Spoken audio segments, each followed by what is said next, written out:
கல்வியில தமிழ்நாட்டை நம்பர் 1 மாநிலமாக்கும்னு சொன்னாங்க. விஷமாகும் மதிய உணவு, இடிந்து விழும் மேற்கூரை, தண்ணீர் இல்லா கழிப்பறை, இதுவே தமிழக பள்ளிகளின் அவல நிலை. இந்த நிலை மாறிட வாக்களியுங்கள் தாமரை சின்னத்திற்கு. ஃப்ரெண்ட்வுட்ஸ் நேயர்களுக்கு வணக்கம். இது ஃப்ரெண்ட்வுட்ஸ் அரசியல் வழங்குவதற்காக நான் நிரோஷா, நான் தினேஷ். வணக்கம் தினேஷ். வணக்கம். எப்படி இருக்கீங்க? நல்லா இருக்கேன். நீங்க எப்படி இருக்கீங்க? நானும் ரொம்ப நல்லா இருக்கேன். நம்ம நாடு இப்ப எப்படி இருக்க போகுதுன்றதுதான் பெரிய கேள்விக்குறியா இருக்கு. ஏன், என்னாச்சு? உங்களுக்கு தெரியாத சட்டம் ஒன்றும் கிடையாது. தேர்தல் வந்து நெருங்கிக்கிட்டே இருக்கு. அடுத்து 5 வருஷம் அரியணை ஏற போறது யாரு அப்படின்றது மக்களுக்கு மிகப்பெரிய ஒரு எதிர்பார்ப்பு உருவாகி இருக்கு. இத்தனை வருஷங்கள் அரசியல்ல இல்லாத ஒரு மாபெரும் புரட்சி வந்து தாவேகா தலைவர் ஏற்படுத்தியிருக்காரு. ஏன்னா சின்ன சின்ன கை குழந்தைங்கள்ல இருந்து வயசானவங்க வரைக்கும் எந்த ஒரு நாலேஜுமே இல்லாதவங்க கூட வந்து இப்ப அரசியலை பத்தி பெருசா பேச ஆரம்பிச்சுட்டாங்க. அந்த அளவுக்கு ஒரு மாற்றம் வந்து வந்துருச்சு. ஆனா உண்மையிலே ஆட்சியில மாற்றம் வருமா? அது வந்து எப்படி இருக்கு? இது வந்து ஒரு பக்கம் இருக்கு. இதை பத்தி நம்ம வந்து கண்டிப்பா நிறைய விஷயம் பேசணும். அதுக்கு முன்னாடி இப்போ டிவியை திறந்தாலும் சரி, சோசியல் மீடியாவை திறந்தாலும் சரி, எல்லா இடத்துலயுமே பாத்தீங்கன்னா டெலிமிட்டேஷன் அப்படின்ற ஒரு விஷயம் வந்து பேசிக்கிட்டே இருக்காங்க.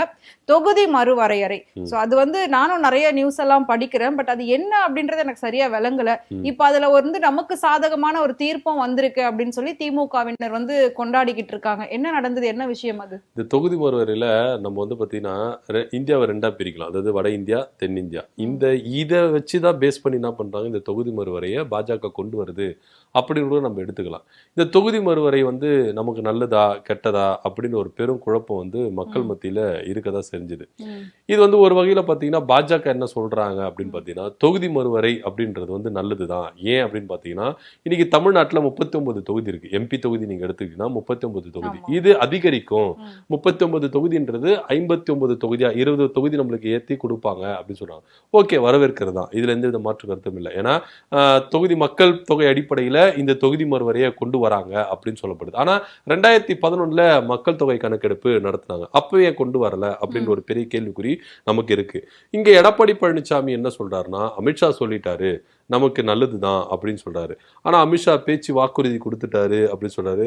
பாஜக கொடுத்த வாக்குறுதிலாம் இங்க நம்மளுக்கு நடந்திருக்கா அப்படின்னா அது ஒரு பெரிய கேள்விக்குறியாவே இருக்கு.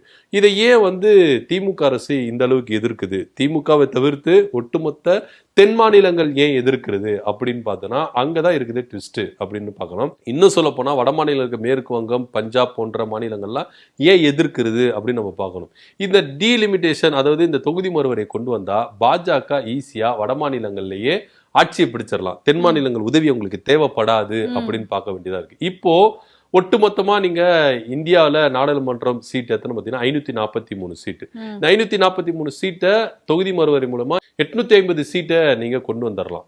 சோ இந்த 850ல நீங்க ஒரு ஆட்சியை பிடிக்கணும் மெஜாரிட்டினா 426 தொகுதி எடுத்துட்டா மெஜாரிட்டி. இந்த 426 தொகுதி பாஜக எடுக்குதுன்னா அது வட மாநிலங்களே எடுத்துடலாம். தென் மாநிலங்கள் உதவி தேவைப்படாது. இப்போ நீங்க எடுத்துக்கிட்டீங்கன்னா பாஜக அரசுக்கு ரொம்ப சப்போர்ட்டிவா இருக்கிற வந்து ஆந்திர மாநிலம், சந்திரபாபு நாயுடு அவருக்கு வசம் இருக்கிற அந்த தொகுதிகள் தான். ஒருவேளை சந்திரபாபு நாயுடு இந்த இடத்துல வந்து தொகுதியை வந்து கொடுக்கல அப்படின்னா இன்னைக்கு மோடி அரசு இருக்காது அப்படின்றதான் நிதர்சனமான உண்மையா இருக்கு. சோ இப்படியா சூழ்நிலை இருக்கும்போது வட மாநிலங்களே நம்ம ஈஸியா எடுத்துடலாம், தென் மாநிலங்கள் உதவி நம்மளுக்கு தேவையில்லை அப்படின்ற ஒரு நோக்கத்துலதான் இதை கொண்டு வராங்க அப்படின்னு சொல்லிட்டு திமுக போன்ற எதிர்கட்சிகளை முன்வைக்கிறாங்க. சோ தொடர் போராட்ட நிமித்தமா எந்த அளவுக்கு அழுத்தம் கொடுக்கணுமோ அந்த அளவுக்கு அழுத்தம் கொடுத்து இந்த மசோதாவை நிறைவேற்ற முடியாது அப்படின்னு சொல்லி தோல்வி அடைஞ்சிருக்கு. இதுல பாஜக செயல்படுத்துற இந்த சூட்சமங்கள் இருக்குல்ல, மகளிர் இடஒதுக்கீடு மூலியமா தான் இந்த மசோதாக்களை கொண்டு வராங்க. டைரக்டா இவங்க வந்து இந்த தொகுதி மறுவரை மசோதாவை கொண்டு வரல. சோ மகளிருக்கு இடஒதுக்கீடு வந்து இவங்க வந்து எதிர்கட்சிகள் திமுக போன்றவங்களாம் தடுத்துட்டாங்கப்பா இப்படின்ற ஒரு பிரச்சாரத்தை முன்வைக்கலாம்ல. ஆனா இங்க திமுக மற்ற எல்லா கட்சிகளும் சொன்னாங்க, மகளிர் இடஒதுக்கீடை நாங்க குறை சொல்லல, அதை ஆதரிக்கிறோம். ஆனா தொகுதி மறுவரை அப்படின்றதான் நாங்க எதிர்க்கிறோம் அப்படின்னு சொன்னோம். இந்த அரசியலமைப்பு திருத்த சட்டம் அப்படின்னு வரும்பொழுது நாடாளுமன்றத்தில் அந்த மசோதா கொண்டு வரும்போது 3ல் 2 பங்கு வந்து பாத்தீங்கன்னா ஆதரவு இருக்கணும் அப்படின்னு. அப்படி பாத்தீங்கன்னா இந்த மசோதாவுக்கு 278 பேர் என்ன பண்ணியிருக்காங்க, ஆதரவு தெரிவிச்சிருக்காங்க. 211 பேர் இங்க எதிர்ப்பு தெரிவிச்சாங்க. கிட்டத்தட்ட 68 பேர் டிஃபரெண்ட் வருது அப்படின்னு பார்க்கப்படுது. ஸோ இதன் காரணமா இந்த மசோதா தோல்வி அடைஞ்சிருச்சு அப்படின்னு நாடாளுமன்றம். இது திமுக போன்ற எதிர்க்கட்சிகளுக்கு கிடைத்த ஒரு பெரிய வெற்றி அப்படின்னு சொல்ல போனோம். நம்முடைய முதலமைச்சர் அவர்கள் என்ன சொல்றாருன்னா, இது தமிழ்நாட்டுக்கும் டெல்லிக்குமான தேர்தல் அப்படின்னு சொன்னார்ல. இப்ப இதுல தெரிஞ்சிருச்சு தமிழ்நாடு எந்த அளவுக்கு ஸ்ட்ராங்கா இருந்தாங்க, உறுதியா இருந்தாங்க. இந்த தொகுதி மறுவரையை கொண்டு வரக்கூடாது, கொண்டு வரது பிரச்சனை இல்லை, இதுல எவ்வளவு அநீதி இழைக்கப்படும், தென் மாநிலங்களுக்கும் தமிழ்நாட்டுக்கும் எந்த அளவுக்கு அநீதிகள் இழைக்கப்படும் அப்படின்னு முன் வச்சாங்க. அதன் அடிப்படையில தொடர்ந்து போராடினாங்க.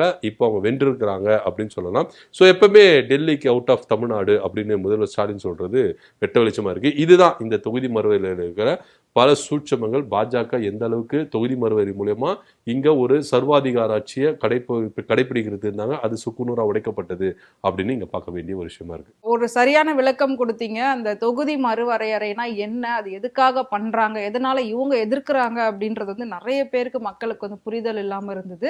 சரி, இதெல்லாம் ஒரு பக்கம் இருக்கட்டும், அதுலயும் நம்மளோட முதலமைச்சர் வந்து ஒரு வழியா ஜெயிச்சிட்டாருன்னு வச்சுக்கலாம். சோ அடுத்தது நம்ம தாவேகா தலைவர் பத்தி, விஜய் பத்தி நம்ம வந்து பேசியே ஆகணும். எல்லாருமே அவர் வந்து வீட்டு அரசியல் பண்றாரு, ஆபீஸ் அரசியல் பண்றாரு அப்படின்னு சொன்னாங்க.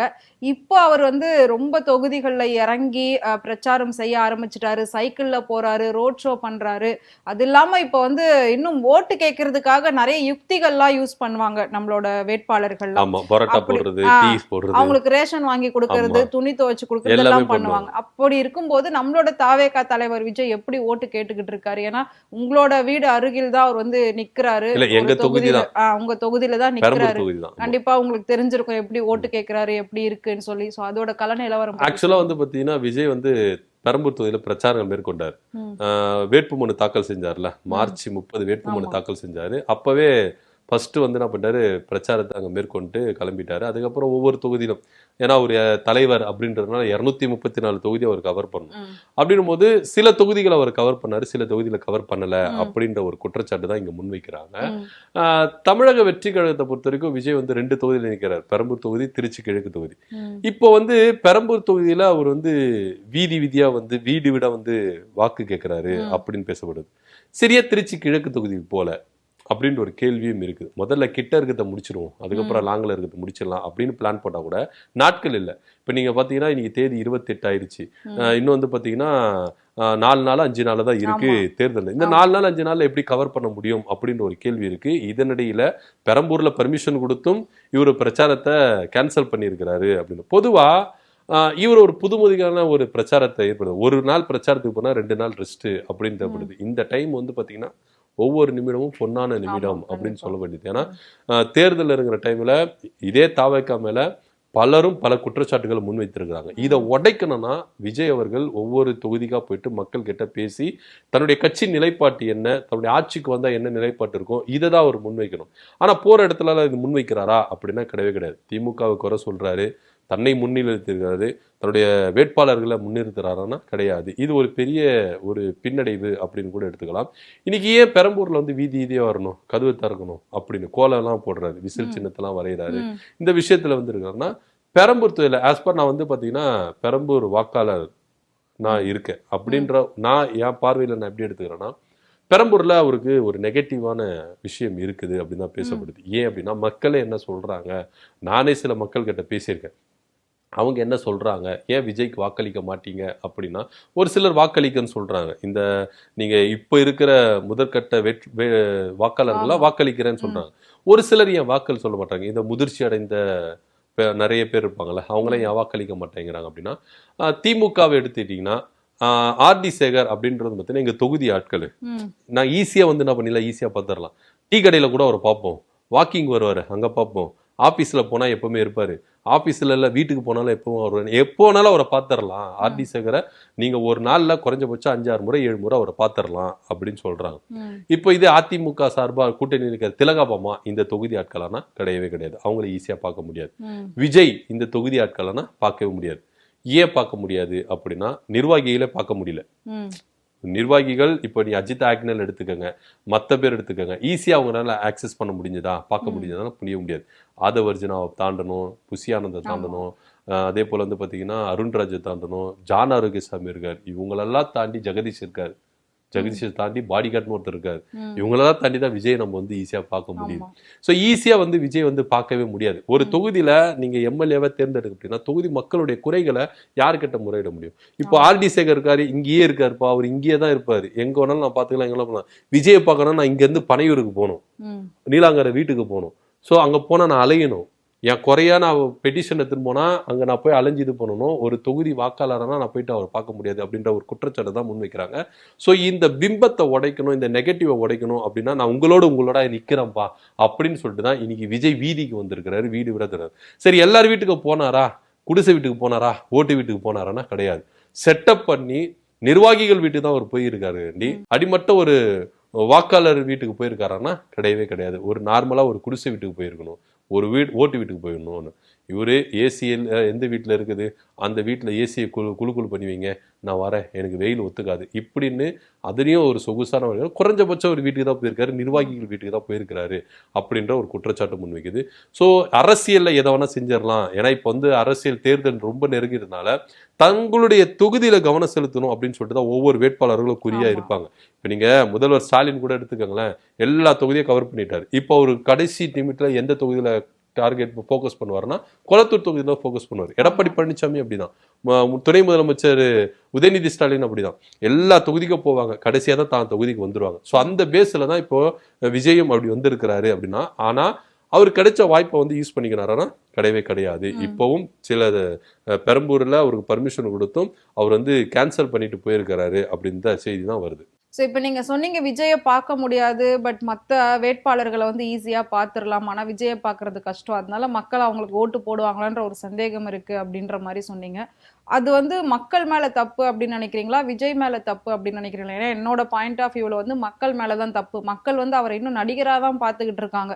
அதனால தான் அவருக்கு வந்து அவ்வளோ அளவுக்கு பில்டப் ஆகுது எல்லா விஷயமும். இவ்வளோ அளவுக்கு பாடி கார்ட்ஸ்லாம் வச்சு அவர் போகிறதுக்கு காரணம் மக்கள் வந்து நடிகராக தான் அவரை புரிஞ்சுக்கிறாங்க, பார்க்குறாங்க. ஸோ ஒரு வேட்பாளர் அப்படின்னா கண்டிப்பாக மக்களே தள்ளி இருப்பாங்க, அப்போ அவர் வந்து அங்கே வர்றதுக்கான வாய்ப்பு இருக்கும். பட் மக்கள் இப்படி பண்ணுறதுனால தானே அவர் வரமாட்டுறாரு. இப்போ நீங்கள் சொன்னீங்களா மக்கள் மேலே தப்பு, அவர் நடிகராக பார்க்குறாங்க அப்படின்னு. அந்த பிம்பத்தை உடைக்க வேண்டியது யார் கடமை, யார் பொறுப்பு?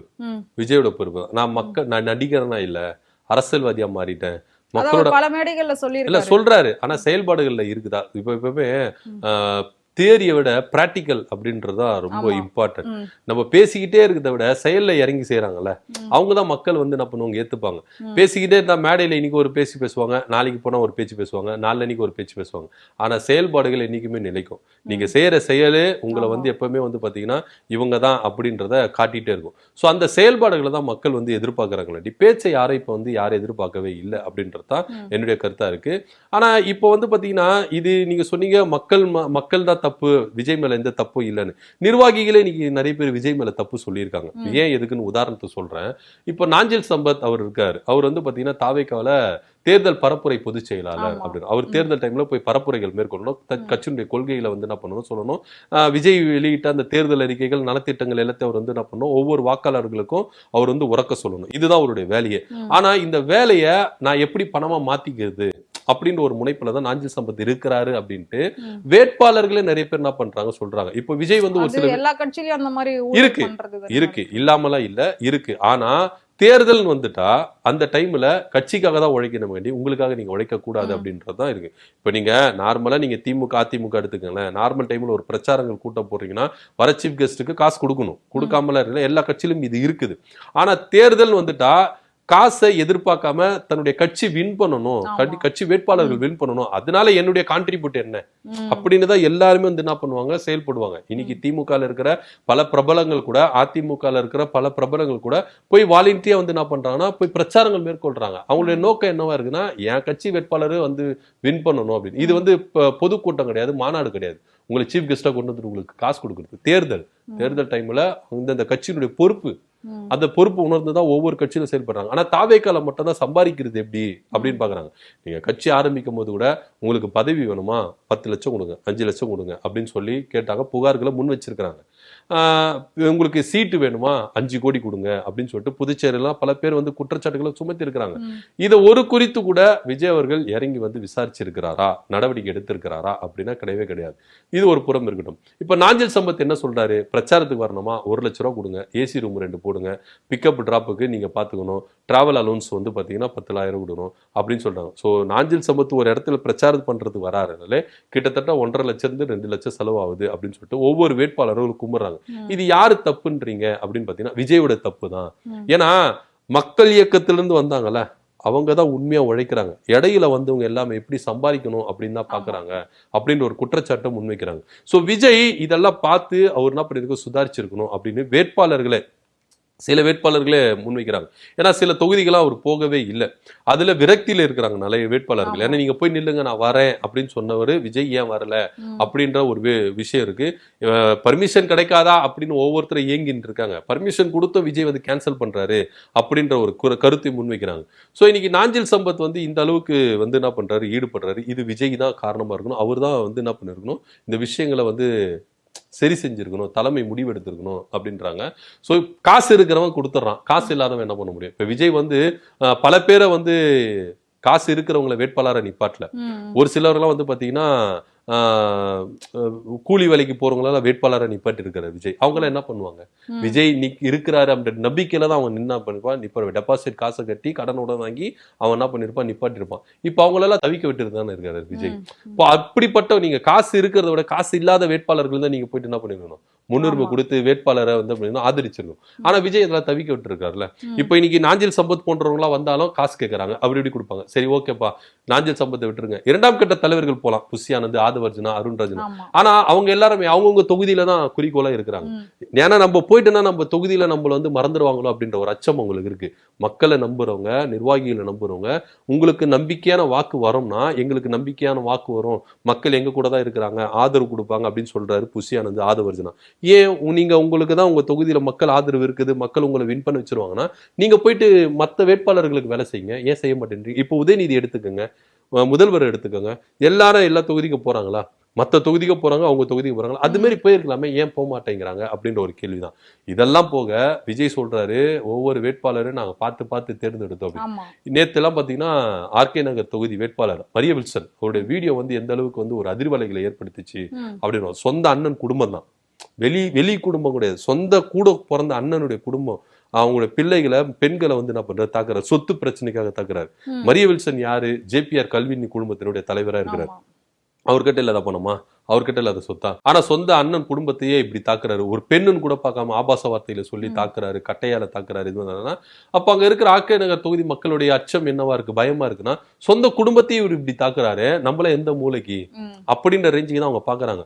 சோ விஜய் அவர்கள் தேர்ந்தெடுத்த ஒரு சில வேட்பாளர்கள், எல்லா வேட்பாளர்களையும் சொல்லல, ஒரு சில வேட்பாளர்கள் மத்தியிலே குற்ற சம்பவங்கள் பதியப்பட்டிருக்கு, வழக்கு இருக்கு. அப்படிப்பட்டவங்களா தான் இவங்க தேர்ந்தெடுத்திருக்காங்க. பெண்கள் பாலியல் வழக்கு, போதை கடத்தல் வழக்கு அப்படின்னு. விஜய் மேலேயே குற்றச்சாட்டு அவங்க மனைவி கொடுத்தாங்களே, விஜய குடும்பத்தை பாத்துக்கல அப்படின்னு ஒரு குற்றச்சாட்டு அவர் மேலே இருக்கு. அவரும் ஒரு வேட்பாளர் தான், அவர் மேலே இருக்கு. சொந்த குடும்பத்துக்கே காசு கொடுத்திருக்கு, கடன் கொடுத்திருக்காரு, பையனுக்கு கொடுத்திருக்காரு, பொண்ணுக்கு கொடுத்திருக்காரு. குடும்ப பிரச்சனை தான். ஆனா நீங்க குடும்பத்தை ஒழுங்கா கவனிக்கலையே, அப்ப எப்படி நீங்க நாட்டு மக்களை நீங்க கவனிப்பீங்க? குடும்பத்துக்கு கொடுத்த காசையும் உங்க கடமையே கடன் சொல்றீங்க. அப்ப நாளை பின்ன எங்களுக்கு கொடுத்தது நீங்க கடன் சொல்ல மாட்டீங்கன்னு நிச்சயம். எங்க பேர் மேல நீங்க கடன், இப்போ திமுக அரசு மேல கடன் வாங்கிட்டாங்க, ஒவ்வொரு தலைமையில இவ்வளவு கடன் இருக்கு நீங்க சொல்ற விஜய், குடும்பத்துக்கு கடன் கொடுத்தவங்க நாளைக்கு எங்களை வச்சு நீங்க கடன் வாங்க மாட்டீங்கன்னு நிச்சயம் கேள்வி வரும்ல. நீங்க பிராக்டிக்கலா லைவுக்கு வாங்க. நீங்க விஜய் மேல இருக்கிற அந்த மோகத்துல, அந்த நம்பிக்கையில பல பேர் பேசுவாங்க. பிராக்டிக்கல் லைஃப் என்ன? அதுதான். விஜய் மேலே குற்ற வழக்கு இருக்கு, அவங்க மனைவி வந்து குற்றச்சாட்டு சுமத்திருக்காங்க.